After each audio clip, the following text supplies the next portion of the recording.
commence juste par présenter un peu la brasserie, puis quand elle existe un peu, et puis après on parlera un peu des produits, etc. Ok. Et bah du coup la brasserie elle existe depuis avril 2019. Elle a été ouverte en 2019, sachant que le projet lui existe depuis 2018, c'est là qu'ils ont commencé à réfléchir. Donc c'est 4 potes qui ont lancé la brasserie, donc les 4 qui sont sur les bouteilles à la base. Donc il y a 3 agriculteurs et un ingénieur agronome. Et pour se diversifier, ils se sont dit que lancer une brasserie actuellement c'était quand même une bonne idée. Et ils ont eu raison du coup quand on voit C'est ça, parce que toi t'es pas rentré tout de suite. Non, à la base en fait ils avaient un brasseur qui était là, donc c'était un ami à eux. Et donc ils se sont séparés après pour diverses raisons. Et donc moi je suis arrivé en février 2020. Et du coup toi tu es qui Donc moi je suis Antoine, le brasseur. À la base j'étais prof de physique-chimie en lycée. Donc depuis ici, j'ai fait ça pendant 6 ans, ça m'a vite gonflé. Je comprends. Donc voilà, j'ai cherché ce que je pouvais faire d'autre. Et en fait, je suis tombé dans la bière craft il y a quelques années. J'ai découvert justement des brasseries comme Grand Paris, La Débauche, Popin, etc. Et je me suis dit, mais qu'est-ce que je bois depuis des années? Enfin, parce que j'ai commencé un peu comme tout le monde avec les bières industrielles quand t'es vraiment tout jeune. Après, tu commences vers les bières belges. Et puis tu rentres dans ce que tu te dis, mais en fait, en France, on est capable de faire des trucs bien, et tu découvres des saveurs que tu soupçonnais pas du tout. Et donc avec des potes, on a commencé à faire notre propre bière à la maison, dans son garage. On s'amusait à faire des petits brassins. J'ai commencé sur un kit de 5 litres. Tu t'aperçois qu'au final, tu passes d'un nombre d'heures incalculable pour que 5 litres, sachant que tu en récupères forcément moins parce que tu as un rendement tout pourri.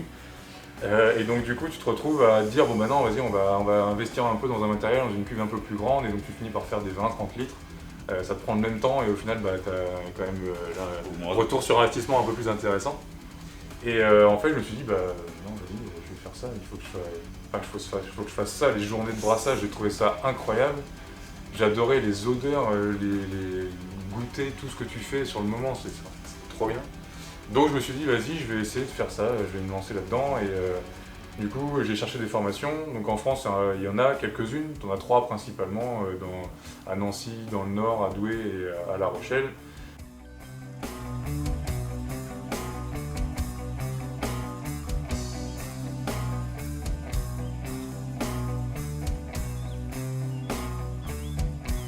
Mais ça correspondait pas exactement à ce que je voulais. Puis j'avais besoin de partir parce que j'étais en banlieue parisienne, j'en avais marre aussi de l'environnement, donc je voulais. C'est ça, et du coup, c'est là où tu as trouvé les tontons brasseurs. Et pas tout à fait, parce que je voulais vraiment être formé, parce que j'avais déjà une formation scientifique avant, de par mon master avant, pour faire prof de physique-chimie. Mais je voulais me spécialiser quand même, avoir vraiment des connaissances. Vraiment approfondir. Ouais, parce que j'avais déjà moi lu plein de trucs par moi-même sur internet, des bouquins ou pour apprendre, mais il me manquait quand même le côté scientifique sur l'étude de levure, etc. Et j'ai trouvé une formation à Bruxelles, à l'Institut Meurice, qui est une école d'ingénieurs, et la 5e année en biologie, ils font un module brasserie. C'est bien ça. Ce qui est quand même très bien, sachant qu'ils l'ouvrent aux étudiants libres en fait, c'est que n'importe qui peut s'inscrire dans ce truc-là. Donc je me suis dit, banco, vas-y Antoine, va en Belgique, va faire ça. En plus, la Belgique, c'est quoi de mieux que pour apprendre la bière. C'est difficilement mieux, quoi. Bière, les Belges, on va pas se mentir. Donc du coup, je suis parti là-bas, c'était 4 mois, c'était trop bien. Et du coup, j'ai vraiment appris tout ce qu'il y avait à savoir en mode théorique sur tous les ingrédients, un à un, vraiment au pied de la lettre. Et puis on a fait un petit brassin aussi là-bas. On a fait des tests sensoriels pour apprendre les faux goûts, etc. Enfin, c'était vraiment super complet. C'est ce que je cherchais. C'était assez long pour qu'on puisse engranger suffisamment. Et puis voilà. Après, une fois que je suis sorti, donc c'était de septembre à décembre 2019.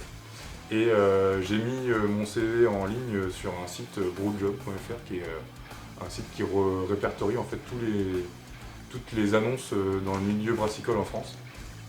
Et ils m'ont contacté le week-end d'après, en mode salut, est-ce que tu veux venir chez nous?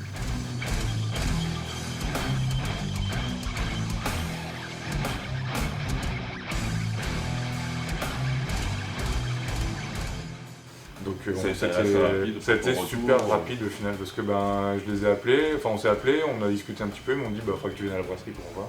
Je suis allé le 28 décembre 2019 et le 4 février 2020 j'ai commencé à bosser là.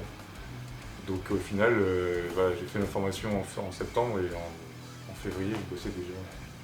Ici, c'est comme ça que tu es arrivé ici. C'est comme ça que je suis arrivé là, donc en tant que brasseur, responsable de la production, je mets des guillemets parce que il y a Flavien quand même, les quatre qui sont responsables de tout, et après moi, voilà, c'est moi qui produis, donc forcément je suis responsable, mais t'es on fait le ça. plus à même de t'occuper de la production. C'est ça. Eux, ils s'occupent de tout. Le côté administratif, le côté, là par exemple Flavien, quand on fait des commandes, on les fait généralement tous les deux, même si c'est moi qui sais les besoins légers, parce que c'est moi qui brasse, mais il valide quand même. Pas n'importe quoi. Mais après, c'est toujours mieux de travailler à plusieurs que tout c'est seul. plus sympa, et puis chacun a sa spécialité. Ouais. C'est ça, oui. C'est comme ça, toi, tu t'occupes juste de ton produit, t'as pas à te perdre dans l'administratif parce que des fois ça peut être chiant. Ah c'est chiant.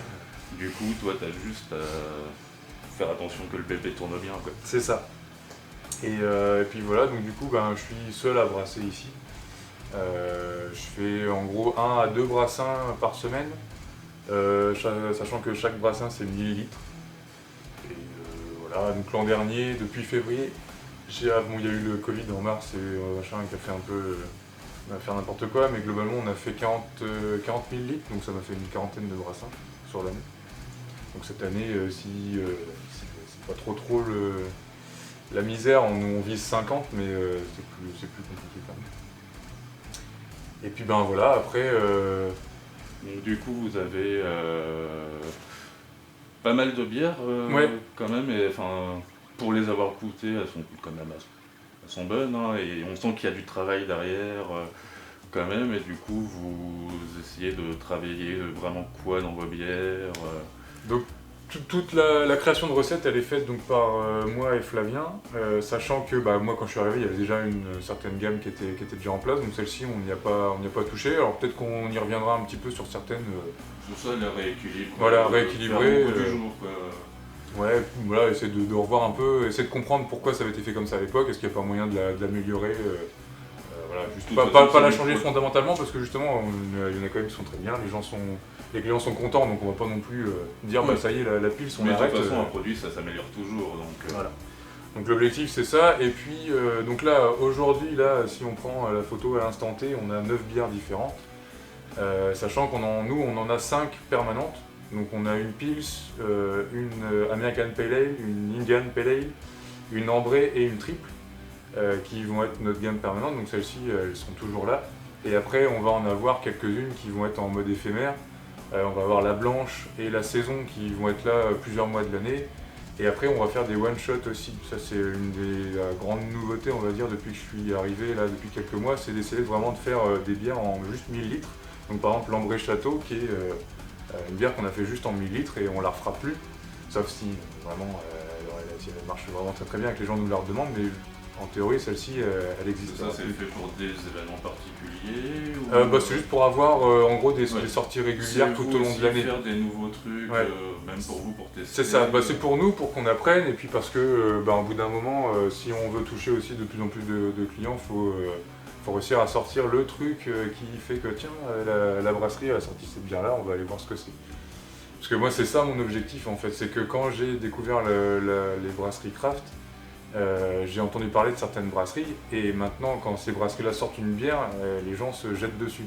Oui. Et moi aussi, quand j'entends qu'une brasserie a sorti ça, je fais ah tiens, il faut que j'aille l'acheter. Donc mon objectif ce serait que la brasserie à cartouche devienne ce genre de brasserie, c'est-à-dire que les gens en France ou même ailleurs se disent tiens, ils ont sorti une nouvelle IPA, on va aller voir ce que ça donne. C'est ça, vous avez vraiment envie de vous faire connaître. Nous faire connaître, ouais. Parce que là actuellement on est beaucoup dans l'Eure, on est quand même bien implanté dans l'Eure, dans les grandes surfaces en particulier, mais dans les cavistes aussi, les petites épiceries fines, les petits magasins de proximité. Et voilà, on essaye d'élargir de plus en plus notre zone pour se faire connaître un petit peu ailleurs. Et donc toutes les recettes, on essaye de les faire Quand on crée une recette, on a un style en tête. C'est-à-dire qu'on se dit, bah tiens, là on aimerait bien faire, par exemple, une qu'on est en train de bosser en ce moment, c'est une IPA avec des houblons qui vont donner des notes tropicales. Donc, bah, on s'est dit, voilà, il nous faut une IPA avec des houblons tropicales. On a déjà une IPA. Comment est-ce qu'on peut faire pour qu'elle soit différente et qu'elle sorte du lot, que les gens se disent, c'est toujours essayer pour les nouveautés parce que c'est toujours intéressant. Parce qu'après, il y a le côté de routine aussi, il ne faut pas rester dans la routine. Et c'est ça. Toujours des produits qui seront toujours différents, même en termes de production, pour vous, c'est quand même intéressant. Ouais, c'est cool. Puis le processus de création est vraiment super intéressant parce que on en apprend tous les jours et puis on n'a pas fini d'apprendre, quoi.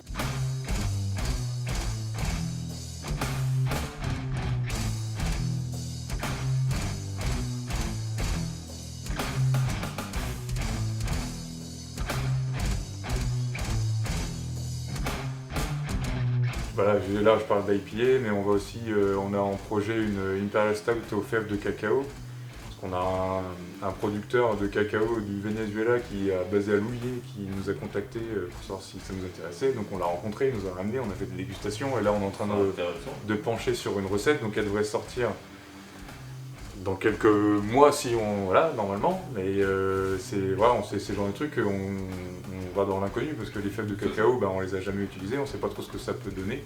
On a goûté comme ça sec, mais on cherche à comment les mettre en valeur. Comme avec le café, ça peut rajouter de l'amertume, mais sur des saveurs différentes. C'est ça. Après, c'est vrai que sans avoir testé et comment sont les fèves, les saveurs vont être différentes. C'est ça. Donc nous, on a goûté. Vous essayez vraiment des choses qui essayent un peu de sortir de l'ordinaire pour... pour se démarquer un petit peu, et puis parce que nous c'est fun, quoi. Enfin, je veux dire, là, on a hâte, quoi, de brasser ça, avoir une bière noire avec une note de café. On a envie de rajouter des noisettes grillées aussi pour donner un petit côté pâte à tartiner dans l'esprit, quoi. Enfin, un truc un peu gourmand. Pas mal les céréales aussi. C'est ça. On veut essayer que tout s'exprime bien, donc la création de recettes à la base est assez complexe pour ça. Donc après, au bout d'un moment, on se dit, de toute façon, il faut qu'on se lance. Donc quand on a une ébauche, on l'a fait. Donc on a une petite structure de 30 litres pour pouvoir faire des petits brassins, parce que sur 1000 litres, c'est quand même un peu compliqué. Si jamais on se foire... les prix sont pas les mêmes, quoi. Voilà. Donc faut tester, on fait ça sur 30 litres. Et globalement... une bonne recette avant de pouvoir produire... Donc globalement, une recette, nous, on fait... Donc il y a un brassin, donc on va avoir une quantité particulière de malt, de houblon, de levure. Enfin, justement, de jus de malt houblon haut. Et ensuite, on va faire plusieurs petits fermenteurs dans lesquels on va aller mettre différentes levures. Et ensuite, on va rajouter des trucs pendant la fermentation si on a envie. Donc généralement, un brassin, ça nous fait 5 tests différents. Donc, ce qui nous permet d'avoir déjà pas mal de réponses en une fois. Donc si on voit que y a rien qui va trop, on va changer la recette à la base. Et puis on va recommencer. C'est assez rapide pour chercher de nouvelles recettes. C'est ça, et si on se dit tiens cette levure là elle est sympa, mais on a rajouté un truc là-dedans qui n'allait pas, on va peut-être modifier un peu le houblon, puis on va refaire des tests avec la même levure, mais on va vraiment faire ça. Donc pour une bière globalement, on fait au moins 3 tests, parce qu'on a la première où on est un peu dans le flou, la deuxième on commence à savoir ce qu'on veut, et généralement on arrive sur quelque chose qui nous plaît, et on fait une troisième pour vraiment valider en mode si on avait mis ça, est-ce que ça aurait changé vraiment quelque chose ? Et donc ça nous prend, parce qu'une bière, quand on la brasse jusqu'à ce qu'on puisse la goûter, c'est un mois et demi. Donc ça nous prend 3-4 mois avant d'avoir une... Vous êtes sur pas mal de recherches. Ouais. C'est comme vous produisez d'autres trucs, comme le brutal, la fine. Oui, la fine, alors en plus on l'avait dans des petites bouteilles un petit peu marrantes. Là on a la tête de mort, mais on fait aussi des trucs un peu plus classiques. D'autres mélanges avec d'autres trucs que vous produisez. Ouais. Tout à l'heure tu me disais que vous bossiez un peu avec d'autres producteurs pour distiller par exemple. Voilà, parce que la fine en fait c'est la bière qui a été distillée. Donc c'était un brassin, on n'était pas content de ce qu'il y avait dans le fermenteur, donc plutôt que la mettre en bouteille et d'avoir un produit qui nous plaît pas, on s'est dit on va essayer de le modifier un petit peu, de le récupérer, donc on l'a distillé. Ça a donné un alcool blanc qui est franchement sympa, assez fruité, sec, qui ressemble pas à rien de ce que je connais déjà. Donc c'est. Les seuls trucs que j'écoutais comme ça, c'était de la goutte. Oui, dans l'esprit, ouais. Il y a un côté comme ça, mais en beaucoup plus doux, avec plus de saveur. Voilà. On va dire, ouais. Mais sauf que ça peut être un petit peu costaud tel quel. Parce que c'est quand même à 45 degrés, c'est juste un alcool blanc, donc ça plaît pas forcément à tout le monde. Donc on a décidé de le décliner en petits arrangés. Donc pareil, on a repris la fine, on l'a descendu à 25 degrés et puis on a fait macérer du gingembre, des fraises, de la framboise, etc. Sachant que fraises et framboises, ça vient de chez Valentin, un des 4 qui a fait la brasserie. Aussi, Parce que lui, à côté, il fait des fruits rouges. Fruits rouges, puis enfin, des pommes. C'est ça, et puis il y en a un autre qui fait du calva aussi. Enfin, vous avez tous un univers. Ils ont chacun encore leur production à côté, ils ont leur ferme, et ça, c'est en plus. Et il y a un truc que j'ai pas dit tout à l'heure quand j'ai parlé de la brasserie, et même dans les projets, c'est que là, Flavien a fait pousser au printemps dernier de l'orge. Et là, il vient d'être malté à Bayeux, Normandie Malt. Et donc là, d'ici quelques semaines, on va avoir notre malt à nous. Voilà, qui a été malté en Normandie. Donc on va avoir un malt français normand. C'est ça, vous voulez tout le maximum. Le maximum, on ne pourra jamais avoir tout. Pour l'instant, c'est pas possible. Les houblons, etc., il y a encore trop de variétés qu'on ne pourrait pas faire ici. Mais pareil, Flavien a pour projet, pour l'instant ça reste du conditionnel, on n'est encore pas là, mais le malt c'est bon, on l'a. Et le houblon, on en discutait ce matin, où il va faire pousser certains. Qui serait à 100% du coup en fait. Ouais, soit ça, soit c'est mettre des petites touches un petit peu dans chacune. Moi j'aimerais bien effectivement en faire une en mode 100% normand, donc avec le malt et le houblon qui a été poussé ici. Et puis les deux qui produisent donc chacun que des produits à vous. C'est ça, et ça ce serait. Une petite marque du coin. Ça ce serait vraiment super. Ouais. Donc ça c'est cool, c'est une belle évolution aussi.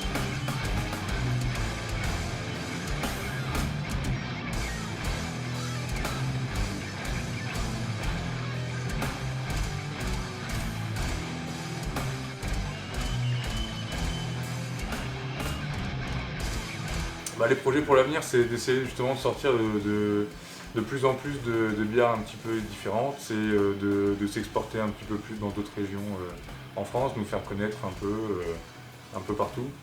Vraiment là, on est vraiment en mode, il faut qu'on sorte 4 ou 5 bières différentes pendant l'année. Ça c'est vraiment notre objectif sur 2021, 2022 et puis plus après, pour toujours surprendre, toujours avoir des choses à dire. Malgré la tête, vous n'arrêtez pas de réfléchir.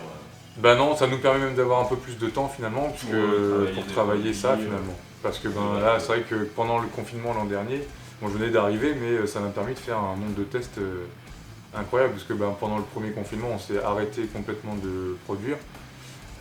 Mais du coup, moi, je venais toujours j'étais tout seul ici, donc je venais 2-3 jours par semaine.